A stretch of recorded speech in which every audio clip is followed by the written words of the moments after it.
അവൽ ഇഡലി ഉണ്ടാക്കുന്ന വീഡിയോ ആണ് ചെയ്യുന്നത്. അതിനായിട്ട് ഒരു കപ്പ് അവൽ ഒരു ബൗളിലേക്ക് ഇട്ട് നന്നായിട്ട് കഴുകിയെടുക്കുക.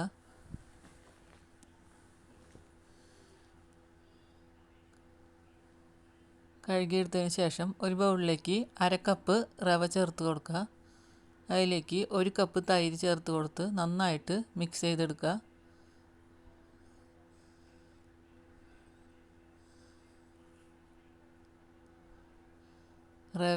റവയും തൈരും നന്നായിട്ട് മിക്സ് ചെയ്തതിന് ശേഷം ഇതിലേക്ക് നമ്മൾ കഴുകി കുതിർത്ത് വെച്ചിരിക്കുന്ന അവൽ ചേർത്ത് കൊടുത്ത് നന്നായിട്ട് മിക്സ് ചെയ്തെടുക്കുക.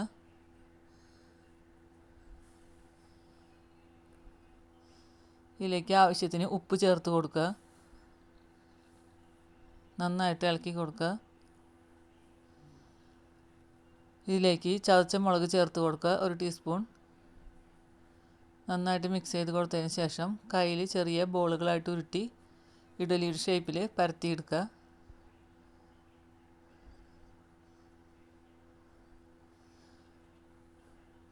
പരത്തിയെടുത്തതിന് ശേഷം ആവിയിൽ വെച്ച് നന്നായിട്ട് വേവിച്ചെടുക്കുക.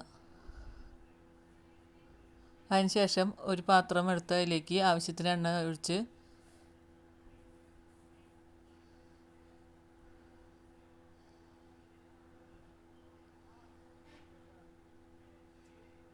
എണ്ണ ചൂടായതിന് ശേഷം അതിലേക്ക് 1 ടീസ്പൂൺ കടുക് ഇട്ട് കൊടുക്കുക.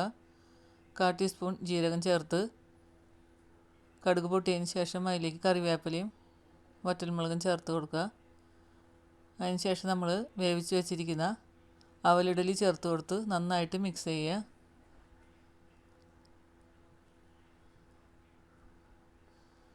രുചികരമായ അവലിഡലി റെഡിയായി. ഇത് ബ്രേക്ക്ഫാസ്റ്റിന് കുട്ടികൾക്ക് ടിഫിൻ ബോക്സിലേക്ക് വെച്ച് കൊടുക്കാനായിട്ട് നല്ലൊരു പലഹാരമാണ്.